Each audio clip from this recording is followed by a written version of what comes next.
वक्त को तब मैं तेरी रफ्तार कहा करता था, जब तेरे प्यार को ही प्यार कहा करता था।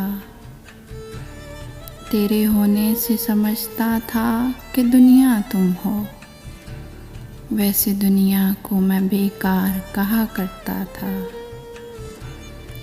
तब मैं बिछड़े हुए लोगों पे भी हंस देता था,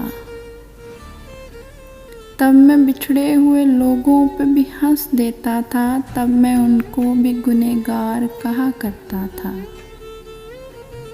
तुमसे बिछड़ा हूँ तो रोया हूँ वगरना कल तक, तुमसे बिछड़ा हूँ तो रोया हूँ वगरना कल तक। रोने वालों को भी फंकार कहा करता था।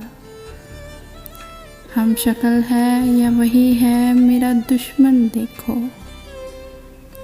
हम शक्ल है या वही है मेरा दुश्मन देखो। ऐसे एक शख्स को मैं यार कहा करता था।